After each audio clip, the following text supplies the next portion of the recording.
Hey guys and friends. Hey guys! It's Jay and Francis with Find Your Crazy. We are a family of 9 who live full-time in our RV with 5 of our kids, 2 dogs and a turtle, as we travel the nation to see every national park. And we are super excited about this video because it marks our 1-year Nomadversary. Yay! We have been full-timing on the road in our camper for over 1 year now. And we want to tell you all about it, the goods, the bads, and the uglies. So check it out.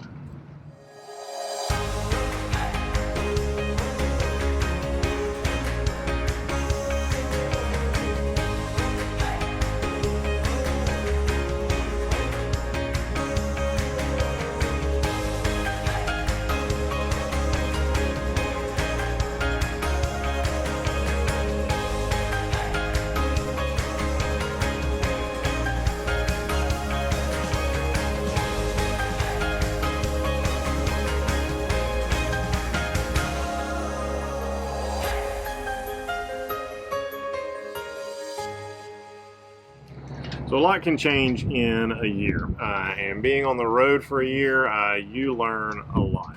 Yes. You are definitely a lot better at full-timing a year later than you are right when you pull out even as much research as you do. I mean, we thought we were super well prepared, and in a lot of ways we were, but in a lot of ways there are just things that you just don't know until you get out there and get your feet in the water, so to speak. And this has been a whirlwind year for us. We launched in COVID. We launched literally about 2 weeks before the lockdown kind of happened. So when we pulled out of our driveway, never to return, COVID was kind of on the news. It was this thing that was maybe in China, but was maybe real and maybe wasn't.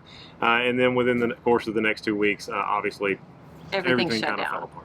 But we've said many times this year that really launching in COVID was in some ways really hard, but it was also in some ways really great. Yes. Because it put us out in some amazing areas with just our family kind of locked down, separated from people whom we needed to be. So in a lot of ways it was really good. But it has been kind of a whirlwind year. So we started out, and as I said, we have changed our schedule. I think we changed our schedule 5 different times through the year. True I mean, like story. just canceling all the reservations and starting over because of things happening again and again. But we set out. We were on the road, like I said, about a week. And we were supposed to be at a campground in Alabama for 3 days, and that's where we got locked down. And we ended up leaving that campground 3 months later. We left and we started out. We were gone on the road for about a month. We were able to see a couple national parks, and then my daughter decided to move her wedding up. And so we came back to Alabama to spend about 2 months to help get everything ready for the wedding, because we were going to have it on our mother-in-law's farm. And so we were there for about 2 more months in a semi-lockdown position, getting the farm ready for the wedding. In the burning up southern heat in Alabama. June and July, outdoor wedding. Boy, we were sweating, and our air conditioner went out. That's when we kind of started to learn some ins and outs of being in the weather that you want to be in when you can. So after that, we finally, August 1st, we had our wedding, and then we really launched out to travel. And so between August 1st and coming back for the holidays, we were really then full-time and just traveling all the time. And we were able to see a ton. So between August and Thanksgiving, we traveled and saw like 21 states. We saw 13 different national parks. It was great. And so then we came back to Atlanta and we holidayed with our family and our big girls back in the Atlanta area. And then we went to Florida to enjoy the winter there and met a ton of great friends there.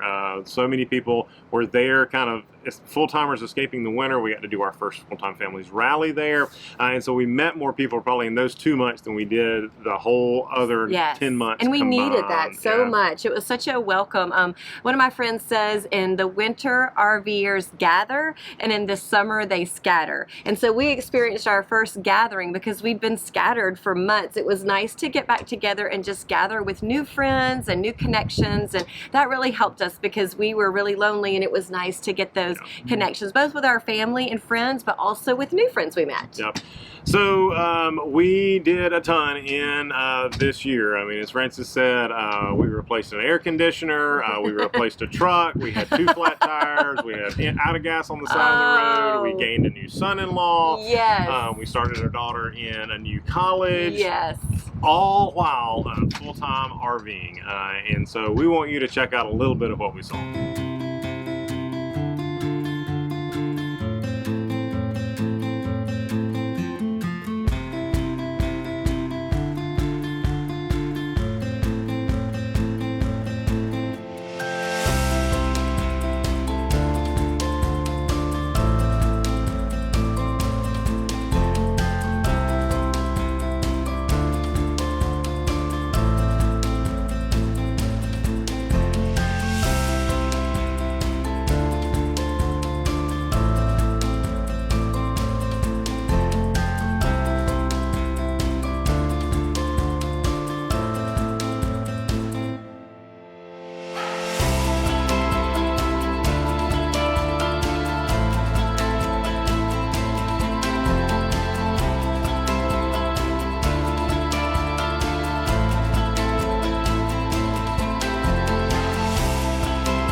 had an epic first year, epically high and epically low sometimes. And so, as in our normal family fashion, we want to share with you some of our highs and lows. That's something that we have always done every day around the table with our family, just sharing what's been really good about this day and what's been really challenging. Because, you know, a trip, a day, a life is really a marriage of all of those, right? It isn't just what you see on Instagram or what you see on these perfectly filtered photos or even our videos. There are highs and lows, and some of which we share and some of which we don't. And this has been a good time this year to contemplate those. And so we're going to share with you our highs and lows from this first year, and maybe you can kind of be better prepared for what your RV adventure might look like in your first year.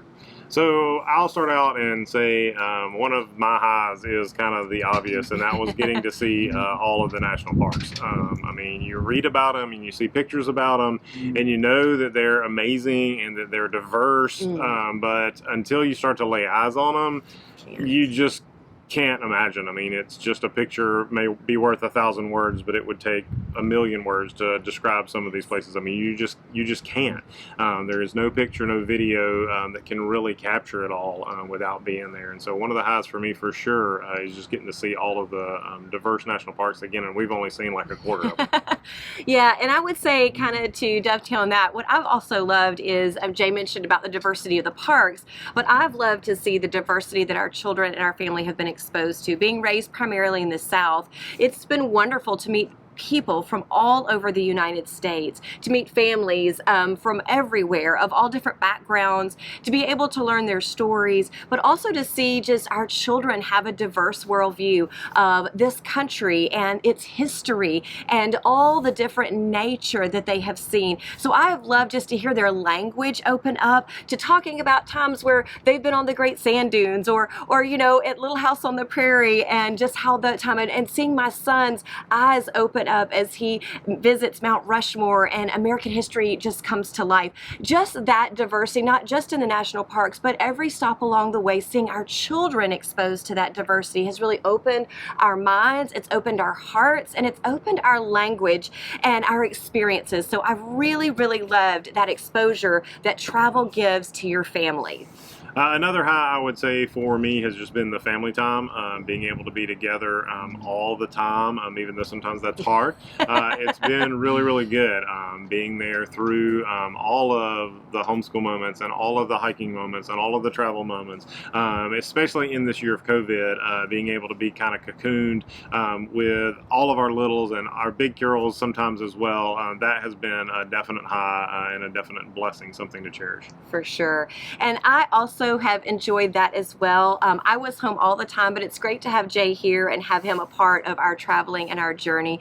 And another high for me has just been to see the beauty of creation, just to see how God has been so creative and all of the beauty, from something as moon-like as the Badlands to something as lush and beautiful as the Tetons, and then something as crazy as the Great Sand Dunes. Just being able to experience creation in its entirety, just so many different things, has really helped my spiritual walk. Also just helped us to really see what an incredible world that God has created, and just what a gift it is to be able to see it, like Jay said, not just in the books and not just in the pictures, but to be able to put feet to the floor and really walk it and see it and experience everything that it has to offer. We just can't wait for more. That has been the best part of it. So this is obviously highs and lows, but I'm going to change it and say highs and then things that I've learned, things that I've loved and things that I've learned. Because to say highs and lows makes it feels like there's like some kind of balance here, and it is not. These things that we're about to share as our lows in no way even come close to even putting a shadow on the highs. I mean, these are things that we've learned and are trying to still learn, and hopefully you can learn from this video, but it is in no way like there's been just as much good as bad. And so one of the things that I've learned for sure is keeping an eye on our budget. We are very budget conscious family, have been for years. My background is in business and church administration and used to managing $1 million budgets, and so this is something that has come natural to me. I'm trained in, and so something that we've always done. But there's different being on the road budget. Yes. And one of the things that we learned is it's just not as static as when you're in your sticks and bricks, depending on where you're at in the country, what you're trying to see, and mainly it was our campground budgets. That was the thing that was really up and down a lot, and for the year was a little over what we wanted it to be. I'm actually going to come back and do a whole video on our budget, kind of a review of that, so that we can go more in depth of that. But that's one thing we definitely learned, is to keep a closer eye. And so if you're just setting out or thinking about setting out, that's the thing I would tell you to be aware of, is to be very conscious of your budget. Be watching ahead of time as you're planning your route. Make sure you're writing down, this is what this is going to cost, this is what this is going to cost, so you can know, hey, we need to boondock for a couple of days to make up this money, or we need to go into one of these campgrounds where we get a discount to be able to make up the difference. And so that's what I would say for sure for your insight going into your camp travel.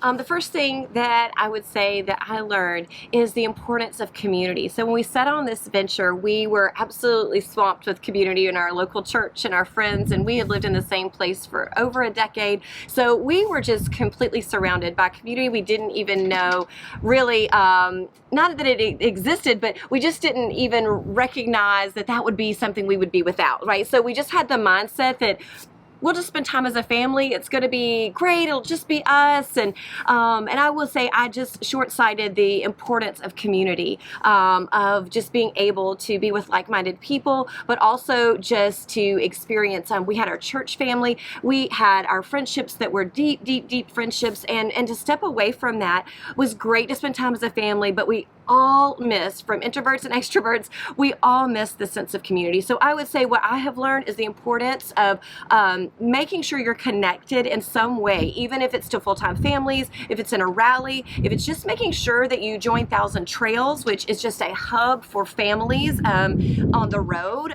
That is really important. So just being real strategic and looking for opportunities to connect with people on the road instead of just working so fast, rushing through each park, but recognizing slowing down and making time for relationships. Yeah, and if some people don't, you launch when you can launch, but if you have a choice of when you launch in the year, I would say launch in the winter and go to Florida. I agree, 100%. Because it's going to let you, you're not going to be traveling as much because you're going to be within the one state for a couple months. You're going to meet a ton more people before you launch out. And so it's just a good way to warm up and to build some relationships before you go in. Thousand Trails is a great way to do that because in Florida, everybody's there. Lots of families are there. So I would also say that's been really good to us, not just financially, but also relationally, is to stay kind of as much as you can in those Thousand Trails because they are really a magnet for families. The other thing that I would say I learned through this year is the constantness of RV maintenance. Just knowing that, you know, this isn't like your sticks and bricks where everything just kind of stays static. I mean, this thing is constantly moving. I mean, like I said, we dragged ours over 16,000 miles around the U.S. this year, and that just puts wear on them. And so it's little things. Sometimes it's a big thing, but just being ready to jump on top of those, not letting them frustrate you, just saying, hey, this is just part of it. I need to take a minute and patch this door. I need to take a minute and replace the screen. And just be willing to learn some new things. YouTube is amazing. Yes. There are so many good forums on Facebook. The Full-Time Families is a great place where you just go in and go, hey, my door's leaking. I'm not sure what to do. And here you go. Or our AC's not quite working. What do I do? And then, hey, I need to replace my fan. I'm going to go to YouTube and figure that out. So just being aware of that. So you going into your year, I would say just know that it's coming. There is going to be stuff that breaks every single month. Like I said, most of the time it's little bitty things, but just be ready for it and be ready to tackle it. Have a few tools with you. It doesn't take a ton of specialty tools. I mean, just one little nice tool bag and you're pretty much 90% there, but just be ready for that. That's right. And he's done a great job of staying on top of that. And, you know, we're not handy. We don't come from a mechanical background. So there's hope for you because we've learned a lot, but I tell you, that isn't our background. And so you too can get through that for sure. And for me, me, I would say one of the things that I've learned that has come from the hard parts is just recognizing when those mechanical things happen, when those changes in routes happen, when the wildfires hit or COVID hits or things are closed or you have maintenance that you have to wait on, all those things that happen, recognizing that I'm learning is that the journey is our destination. So we have a goal of the national parks, and so it's really easy just to see these months ticking by, right? To see all the things we haven't seen, all the ways that these months are just going quickly by, and we look at the calendar and we think, oh my goodness, well, how long is the money going to last, and how long is the time going to last, and are we going to be able to accomplish this goal? When you look at it that way, it can be really discouraging, right? You can look at this year and go, we only saw 13 national parks. Or you can say, man, we saw 13 national parks. Right. And just the change in perspective, because it's very easy for us to get really frustrated, for me to get discouraged, you know, when we're just sitting still in Ocala for over a week and a half and just being frustrated about that, of all the things we're not seeing. But God really showed me that the importance of seeing the journey is the destination. Everywhere that we are is incredible and beautiful. It's teaching us something, we're learning something, and it's a blessing. So we can look at that glass half empty, or we can choose to be grateful and thankful and to see the adventure right where we are. And that's true from where you are, that you might be thinking, when am I ever going to launch? Am I ever going to get there? Or, you know what? We were stuck in COVID for longer than that. We were shut down in a state that really hasn't even opened yet. And you could get really frustrated. But I would encourage you just to find joy in the journey, everyday small things, and that has really helped me when things have gone askew, when the states have been closed, when we've had to rush through places and miss national parks we were literally driving by because we couldn't stop. That can be really a low, or you can change it to be a high and to say, let's see what adventures we can get into every single day. And that's hugely important, we've said over and over again, because the tone that you set is the tone that your kids are going to adopt. Yes. And so speaking of kids, we don't want you to just hear from us. We want you to hear from our kiddos and what they thought of this year on the road. So let's take it away, kids. All right, so Christopher, we finished 1 year of travel. What has been your favorite thing about RV traveling? Probably seeing all these different places. Yeah, okay. And speaking of different kinds of places, what has been your favorite national park that we visited? Mesa Verde. Now tell me a little bit about Mesa Verde. Why did you like it so much? It's about Indians, and then they made these cool houses like inside of a mountain or like on a mountain. Like in the cliffs? Yeah. That was pretty cool, wasn't it? All right. And then what has been your favorite activity that we've done? Like, what's the most fun thing that we have done while we've been out RVing? The rally. The rally. Why'd you like the rally and the sports camp so much? Because the sports camp, we got to do sports. Which is his favorite. And then the rally, because we got to see some friends. Yeah, it was super fun. So what has been the hardest thing about RV living? A lot of things have been closed. Yeah. Why? Because of COVID. Because of COVID. But hopefully this next year it'll be better, right? We hope so. All right, so Sky, what are your highs from this past year of traveling? I like that we chose to travel in the RV. What do you like? What do you like about that? I like that we get to see all new national parks and states. Okay. So speaking of national parks, which one is your favorite? I like Saguaro. Oh, what do you like about Saguaro? I like seeing all the cactuses. That's pretty unique, wasn't it? Yeah. Yeah. And then what's one of the favorite things that we've done this year? Like what's kind of a new and adventure that you've had this year? I like sandboarding on the sea. Oh, that was pretty awesome, wasn't it? Yeah. It was a lot of work though, wasn't it? Yeah. Okay, so what is something that's kind of your low? What's something that's been hard about this first year of traveling? That I don't get my own room and I don't get to show. Oh, you live in a bunkhouse, so all you have is a curtain, right? Yeah. All right, so we've got Rosie and Ruthie here, and they are going to share a little bit about what's something that they've enjoyed about this year. So, Rosie, what did you like about this year? What was something fun we did? I like building sandcastles on the beach. So she likes building sand castles at the beach. So that's one of her favorite spots, isn't it? You like the beach? All right. And Ruthie, what's something fun that you like to do? I like to see Mickey Mouse at Disney Springs. Oh, so she likes to see Mickey Mouse at Disney Springs, right? Why? Well, let me ask you a question. Who have you missed while we've been traveling? Who do you miss? And Oh, you miss Ann Lee? Who do you miss? Anley and Larry, you miss both of them. Wait, what about Virginia? I miss them too. You miss her I miss too? Gina too. Yes, me too. All right, so Joseph, it's your turn. What is your favorite thing about traveling full-time? Meeting a lot of new friends. Whoa, so you've met a lot of new friends? So most people might think that when you leave your home and your community, you would leave all your friends, but is that true? No, you've actually made some friends on the road, right? Lots of Lots of friends on the road, so that's exciting for all you who are thinking about going out on the road. And then what is your favorite park? Which is your favorite national park we've been to? Petrified Forest.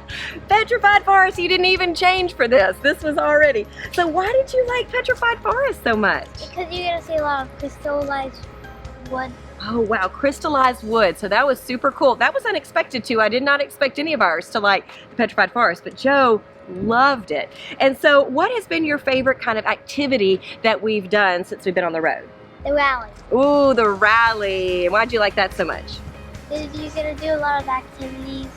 You see all our friends. Oh, super fun. Well, what is one thing that's been hard about being on the road? What's been hard about that? Being away from my best friend. Aw, so his best friend does live back home, and that is kind of hard. So.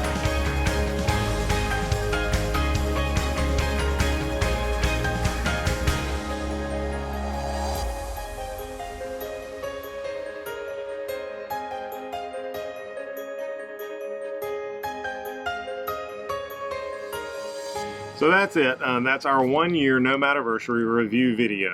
All of the beautiful places we've seen, along with the things that we've learned and the things that we've enjoyed most, as well as what the kids thought about this epic year, this crazy, crazy year that we've had. So we hope this encourages you. We hope this helps you as you're looking to go out, whether that's for a short term or a long time, part time or full time, whatever that is. We hope that this helps you as you head out on your first year, and we hope that it's going to continue to take us through our second year, our third year, and as long as God keeps us on this journey.